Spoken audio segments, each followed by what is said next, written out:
کیسے لکھتے ہیں؟ خلاصہ لکھنے کے لیے کن باتوں کو پیش نظر رکھنا ضروری ہے اور خلاصہ لکھنا کیسے ہے، خلاصہ لکھنے کا طریقہ کار کیا ہے، یہ ساری باتیں آج آپ کو سمجھا دوں گا تاکہ آپ ذہن میں بٹھا کر اسی کے مطابق آئندہ جب بھی سبق کا خلاصہ کریں تو کیا کریں۔ ذہن میں رہے کہ کسی بھی سبق کا خلاصہ لکھنا ہو تو پہلے اس سبق کے پوائنٹس ذہن میں رکھیں۔ مثلا آپ نے اخلاق حسنہ کا خلاصہ لکھنا ہے۔ اخلاق حسنہ کو ایک دفعہ پڑھیں، دو دفعہ پڑھیں، تین دفعہ پڑھیں، اس کا خاکہ آپ کے ذہن میں بیٹھ جائے گا، یا اس کے پوائنٹس آپ کے ذہن میں بن جائیں گے کہ اس میں نبی علیہ السلام کا تعارف ہے، اس میں نبی علیہ السلام کا کردار بیان کیا گیا، اس میں نبی علیہ السلام کے کردار کے متعلق یہ واقعات بیان کیے گئے، اس میں نبی علیہ السلام کے فرامین کی روشنی میں اپنی آخرت کی فکر بیان کی گئی۔ 4 پوائنٹ بن گئے: تعارف، کردار، واقعات، فکر آخرت۔ یہ پوائنٹ ذہن میں آ گئے۔ اب ان پوائنٹس کو ذہن میں رکھ کر آپ سبق کو جب ایک دفعہ دو دفعہ پڑھ لیا تو ان پوائنٹس کی صورت میں آپ کو مکمل سبق یاد ہو گیا۔ اب جب بھی آپ نے خلاصہ کرنا ہے تو انہی پوائنٹس کو آپ نے اپنے لفظوں میں بیان کر دینا ہے، خلاصہ ہو جائے گا۔ کوئی بھی سبق ہے آپ اسے پڑھیں۔ مثال کے طور پہ یہ ہے آرام و سکون ہے، امتیاز علی تاج۔ آرام و سکون کو آپ نے پڑھا، ایک دفعہ پڑھا، دو دفعہ پڑھا، تین دفعہ پڑھا، آپ کو بات سمجھ آ گئی کہ اس میں ایک آدمی کی بیماری کا ذکر ہے کہ وہ بیمار تھا، ڈاکٹر آیا، ڈاکٹر نے آ کے اس کا معائنہ کیا، معائنہ کرنے کے بعد اس کو کچھ غذائیں لکھ کر دیں اور آرام و سکون کی تلقین کی۔ یہ بات ہے۔ اس کے بعد اس کے گھر میں شور شرابہ شروع ہو جاتا ہے اور اس کی بیوی اسے تنگ کرنے لگتی ہے۔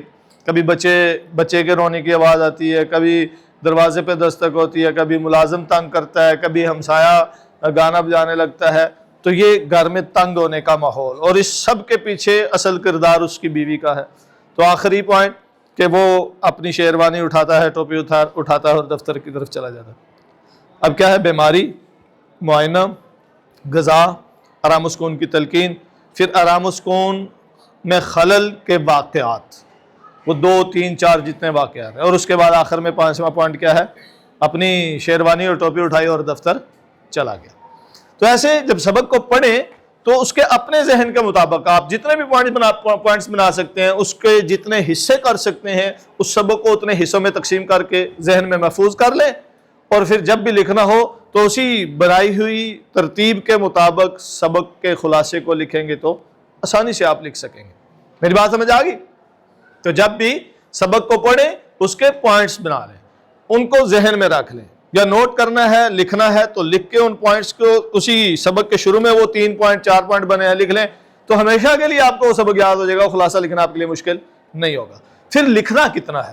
خلاصہ ہمیشہ یاد رکھیے گا جو صفحات ہیں وہ 2 صفحات سے زیادہ نہ ہو، 1 صفحے سے کم نہ ہو۔ مثلا یہ 1 صفحہ پورا ہو گیا، دوسرے صفحے پہ آگے 1.5 صفحے تک کا خلاصہ ہو جائے، 1.5 سے 2 4 سطریں زیادہ ہوتی ہو جائیں، 2 صفحات زیادہ سے زیادہ 2 صفحات، 1.5 سے 2 صفحات کے درمیان کسی بھی سبق کا خلاصہ مکمل ہو جانا چاہیے۔ سمجھ آ گئی؟ خلاصہ کرنا کیسے ہے، خلاصہ ہونا کتنا چاہیے، 2 باتیں۔ تیسری بات، خلاصہ لکھنے کا طریقہ کار کیا ہے، پیٹرن کیا ہے۔ سب سے پہلے آپ نے جس سبق کا خلاصہ لکھنا ہے اس سبق کا نام، عنوان لکھیں گے۔ اخلاق حسنہ کا لکھنے لگے تو آپ سب سے پہلے لکھیں گے اخلاق حسنہ۔ سوال نمبر 5 ہے تو یہاں سوال نمبر 5 لکھ لیا، ٹھیک ہے؟ فرض کریں پیپر میں جتنے نمبر کا سوال ہوگا وہ نمبر لگا لیں گے۔ اس کے بعد سبق کا عنوان لکھ لیں گے اخلاق حسنہ، آگے بریکٹ میں مصنف کا نام لکھیں گے۔ اس کے بعد خلاصے کی ہیڈنگ دے کر خلاصہ شروع کر دیں۔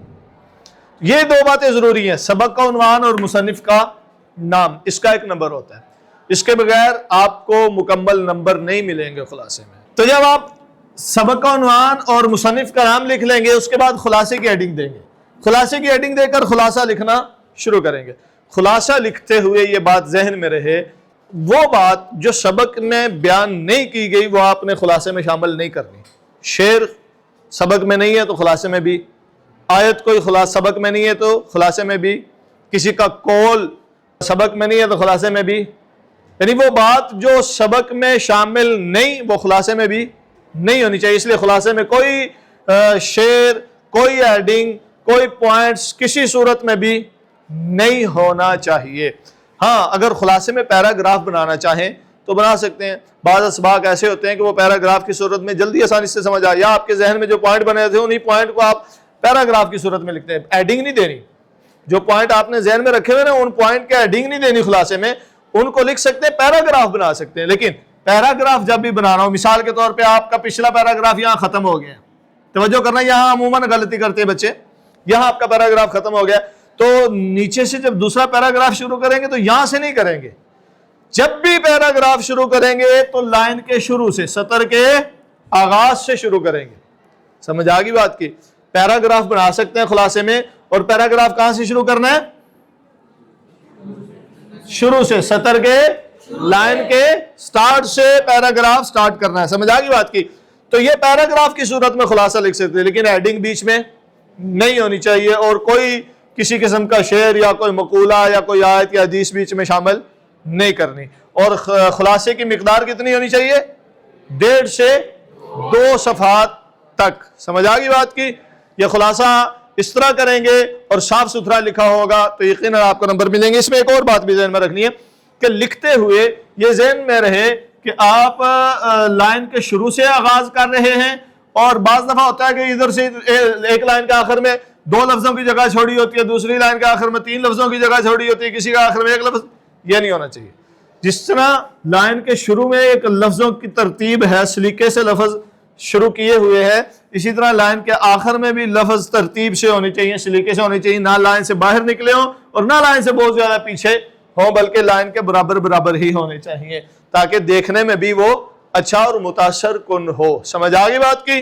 تو یہ ہو گیا آپ کا خلاصہ، اور اس کے اگر اس پیٹرن کے مطابق لکھا ہوگا، درست لکھا ہوگا تو 5 نمبر انشاءاللہ آپ کو مکمل ملیں گے. The Educators